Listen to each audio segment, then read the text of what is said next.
नमस्ते दोस्तों, मैं हूँ रमा और स्वागत है आपका नए व्लॉग में। आज जो है हम हरिद्वार से निकल चुके हैं और यहाँ से हम निकल रहे हैं आगे की ओर बद्रीनाथ की ओर। और हम आज ठहरने वाले हैं पिपलकोटी में। आज दर्शन नहीं करेंगे, दर्शन हम लोग करने वाले हैं कल। और आज जो है यहाँ से प्रस्थान करके होटल में रुकेंगे। तो चलिए व्लॉग का जो है शुरुआत करते हैं। हम निकल चुके हैं श्री गणेश जी का नाम लेकर के और साथ ही साथ में महादेव जी का नाम लेके, जय बद्री विशाल।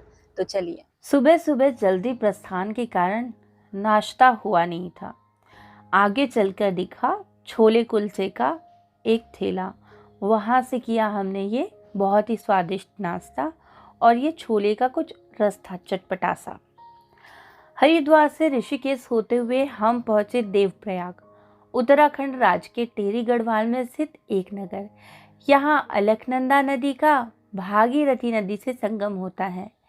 इस संगम के आगे यह संयुक्त नदी गंगा नदी कहलाती है। कहिए गंगा मैया की जय। घुमावदार रास्ते से होते हुए हम रुद्रप्रयाग से इसी मार्ग पर श्रीनगर की ओर बढ़ते रहे। इसी मार्ग पर श्रीनगर से रुद्रप्रयाग की ओर 14 किलोमीटर चलने के बाद में अलकनंदा नदी के बीचों बीच धारी देवी का एक बहुत ही सुंदर और पवित्र मंदिर है। धारी देवी को 4 धाम की संरक्षक देवी भी माना जाता है। दोस्तों, हम पहुंच चुके हैं माँ धारी देवी टेम्पल। और यहाँ से आप पीछे का नज़ारा देख रहे होंगे, अलकनंदा नदी बह रही है और बीच में है माँ धारी देवी का टेम्पल। बहुत ही सुरम्य, बहुत ही अच्छा नज़ारा है ये, जो मैं आपको अपने मोबाइल कैमरे की हेल्प से जो है दिखाने की थोड़ी कोशिश कर रही हूँ। तो चलिए दर्शन करके आते हैं जल्दी से माँ धारी देवी जी के। कहते हैं माँ धारी देवी की मूर्ति रंग और भाव बदलती है।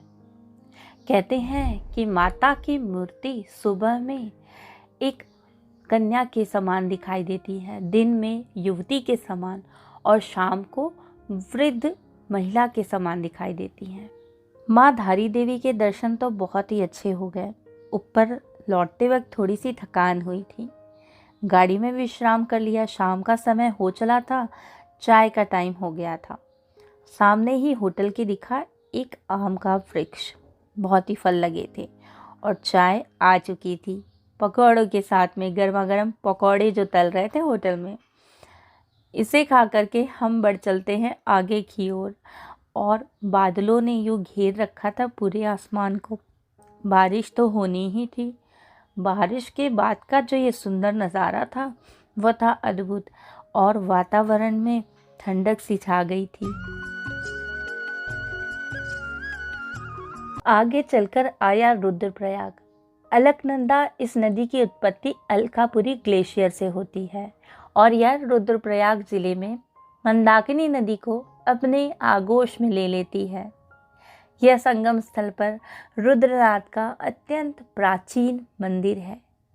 इसे रुद्रप्रयाग कहा जाता है। उत्तराखंड में 5 ऐसे प्रमुख संगम हैं जहां अलकनंदा अलग अलग नदियों से मिलने के बाद अंततः भागीरथी से संगम के बाद गंगा माँ कहलाती है। इन संगम स्थलों के नाम हैं विष्णुप्रयाग, नंदप्रयाग, कर्णप्रयाग, रुद्रप्रयाग और देवप्रयाग।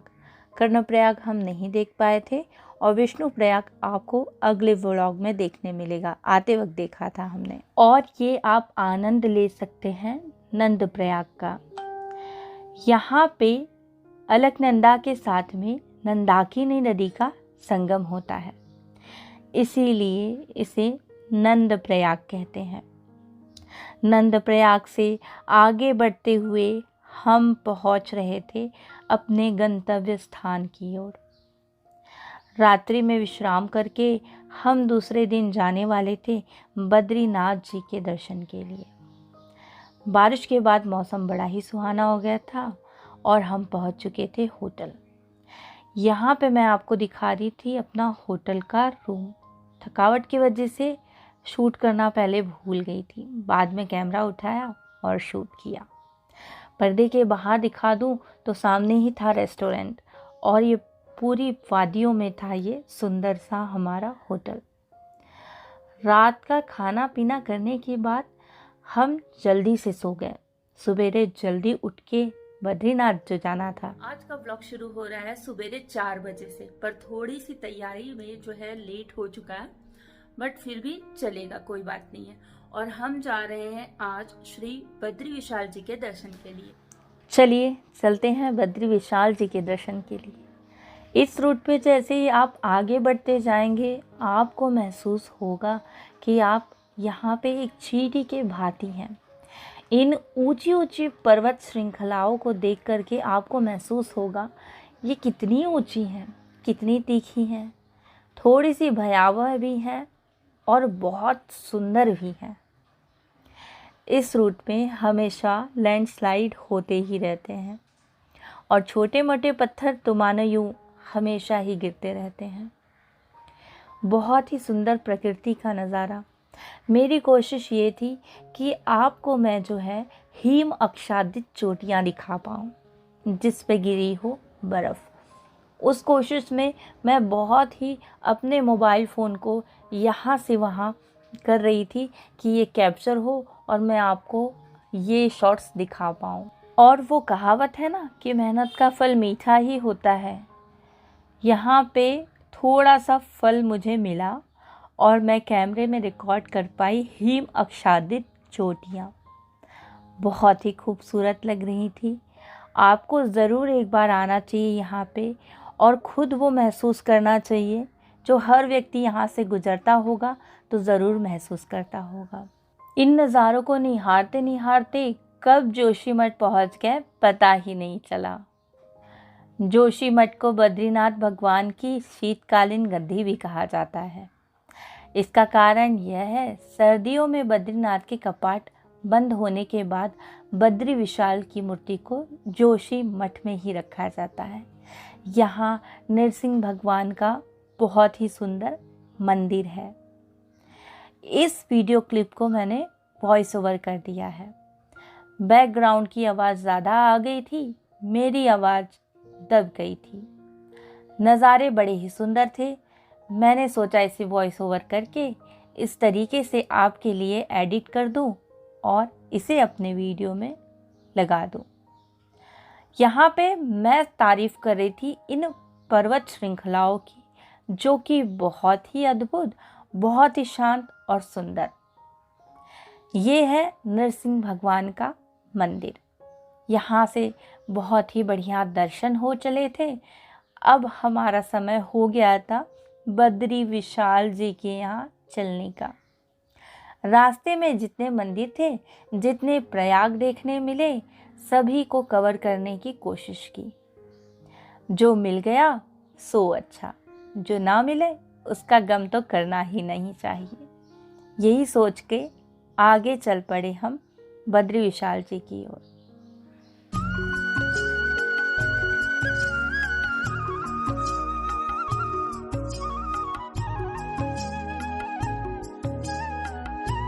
सुबह जल्दी निकलने के कारण चाय तो बिल्कुल भी नहीं पी थी। रास्ते में ये नाश्ते की दुकान दिखी, यहाँ पे चाय पी लिया हमने। जिसे नाश्ता करना था उसने किया नाश्ता, मैंने पी चाय। सो गाइस, लगभग हम पहुँच चुके हैं बद्रीनाथ के पास में। यहाँ से 23 किलोमीटर दूर है और यहाँ पे रजिस्ट्रेशन का चेकिंग करने के लिए हम लोग रुके हैं। मतलब हमारा जो रजिस्ट्रेशन हुआ था उसकी चेकिंग यहाँ पे होगी, उसके बाद ही हम लोग आगे बढ़ पाएंगे।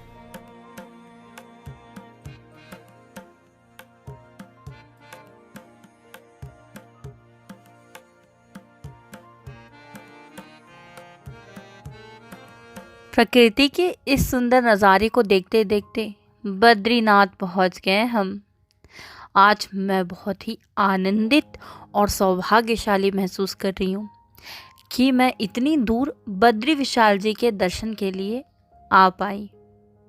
हम आ चुके हैं बद्रीनाथ धाम और आप मेरे पीछे देख सकते हैं कितनी सुंदर जो है नदी की एक जो बोलते हैं सुंदर सी खलखल सी आवाज़ होती है, बहाव का जो आवाज़ होता है वो आ रहा है। और ये पूरी घाटी कितनी सुंदर लग रही है बद्रीनाथ धाम की, आप देख सकते हैं। और अभी हम जा रहे हैं दर्शन के लिए, लाइन लगाने के लिए, कितनी भीड़ है यहाँ से, आप आई होप देख पा रहे होंगे। तो चलिए जल्दी से दर्शन कर लेते हैं, उसके बाद मैं आपसे मिलती हूँ। आप मंदिर की ओर जैसे जैसे बढ़ते जाएंगे आपको अपने दोनों साइड में दुकानें मिल जाएंगी। अगर आप कुछ भूल गए हैं तो आप यहाँ से ले सकते हैं। यहाँ पे लंबी लाइन थी और हम लग चुके थे लाइन में बद्री विशाल जी के दर्शन करने के लिए। बद्रीनाथ धाम या बद्री नारायण मंदिर यह भगवान विष्णु जी को समर्पित है। ये मंदिर उत्तराखंड के चमोली जिले में स्थित है। बद्रीनाथ मंदिर 4 धाम तीर्थस्थलों में से एक है। यह अलकनंदा नदी के बाएं तट पर नर नारायण नामक पर्वत श्रेणियों के मध्य में स्थित है। आप इसी ध्वज को देख के भगवान से जो मांगना है मांग लीजिए। मंदिर में फोटो और वीडियो निकालना बिल्कुल मना है और मुझे लगता है इस नियमों का पालन सभी को अवश्य से करना चाहिए। इन पर्वत श्रृंखलाओं के मध्य में स्थित अलकनंदा के तट पर यह बद्री विशाल जी का मंदिर बहुत ही मनमोहक और बहुत ही पवित्र स्थल है।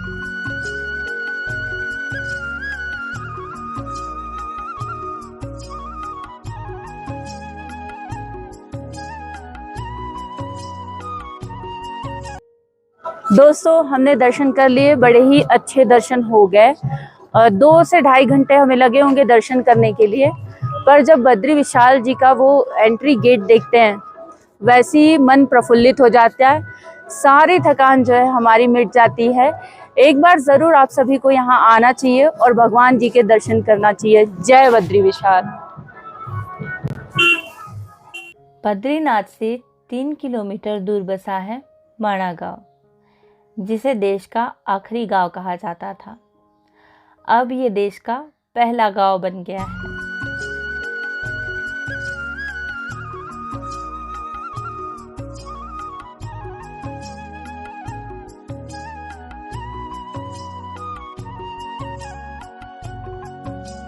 आप मेरे पीछे ये सुंदर सा झरना देख सकते हैं और इसकी आवाज भी काफी आ रही होगी, मुझे ऐसा लग रहा है। ऑल्दो मैंने माइक तो कनेक्ट किया है, बट फिर भी ये जो सुंदर दृश्य है आप देख सकते हैं यहाँ पे। ये है माना विलेज, ये रास्ता माना विलेज की ओर जाता है। तो हम जा रहे हैं माना विलेज और आप लोग को भी दिखाती हूँ मैं कैसा इधर का नज़ारा है। और ये तो आप देख ही रहे हैं कितना सुंदर है। चलिए चलते हैं। यहाँ से शुरू होता है देश का पहला गांव माना गांव। माना गांव से आगे की ओर जैसे जैसे आप बढ़ते जाएंगे ना, नज़ारे वैसे ही बहुत खूबसूरत होते जाएंगे। इन अद्भुत नज़ारों को देखने के लिए प्रत्यक्ष आपको यहाँ एक बार तो ज़रूर आना चाहिए। इन प्राकृतिक नज़ारों को निहारते निहारते आगे की ओर बढ़ने पे आपको दिखाई देगा सरस्वती माँ का मंदिर। एक तरीके से मूर्ति यहाँ रखी हुई है और साथ ही साथ में आपको दिखाई देंगी सरस्वती नदी। ये है सरस्वती नदी, ये इतनी ही है। इसके बाद ये अलकनंदा का साथ लेकर चलती हैं। यहाँ हम पहुँच चुके हैं हिंदुस्तान की प्रथम दुकान तक। यहाँ पे सभी जो दुकानें हैं वो प्रथम ही हैं।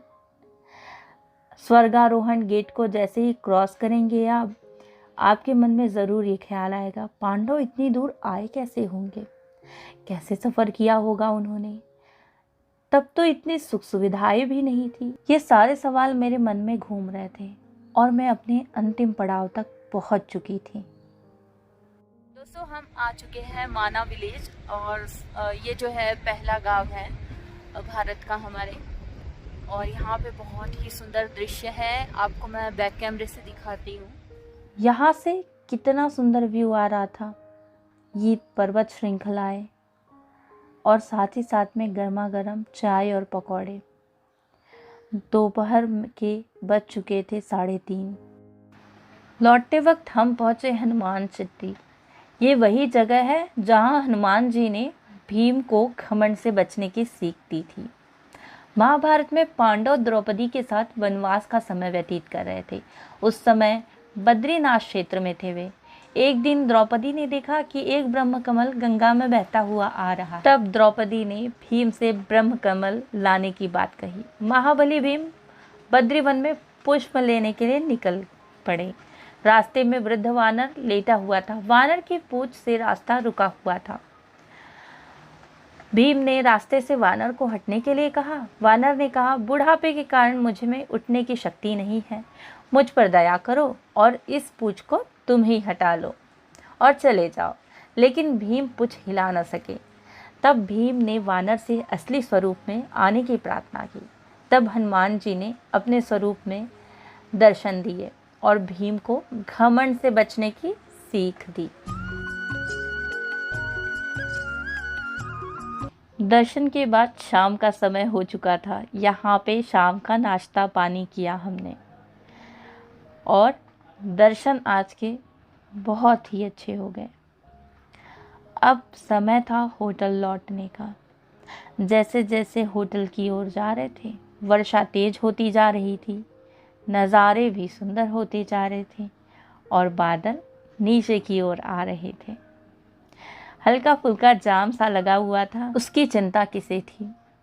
इतने सुंदर प्राकृतिक नज़ारे जो देखने मिल रहे थे। यूं ही नहीं, उत्तराखंड को देवभूमि कहा जाता है। इतने सारे धार्मिक स्थल और साथ ही साथ प्रकृति के बीच का ये सर्वोत्तम नज़ारा।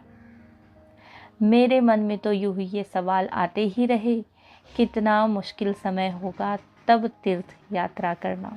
मेरे मन में एक ही सवाल बार बार आ रहे थे। ऋषि मुनि शंकराचार्य जी, पांडव किस तरीके से यहाँ तक पहुँच पाए होंगे? उन्हें कितनी परेशानियों का सामना करना पड़ा होगा। अपने ही मन में दुनिया भर के तर्क वितर्क करते करते हम करीब आ रहे थे अपने होटल के। नज़ारे भी बहुत ही सुंदर हो रहे थे। आपको सही में एक बार तो देवभूमि में आना ही चाहिए, उत्तराखंड में आना चाहिए। ज़िंदगी में उत्तराखंड ना आए तो आपने कुछ भी नहीं किया। ये देवों की भूमि है, यहाँ आइए और इस देवभूमि को महसूस कीजिए, इसकी सुंदरता को महसूस कीजिए जो मैंने महसूस किया है। अपने व्लॉग के माध्यम से मैं इस सुंदरता को आपको दिखाने में कितनी सक्षम हुई हूँ, आप मुझे ये कमेंट बॉक्स में ज़रूर बताएं। अगला व्लॉग जल्दी ही आएगा। मिलते हैं अगले व्लॉग में। नमस्ते।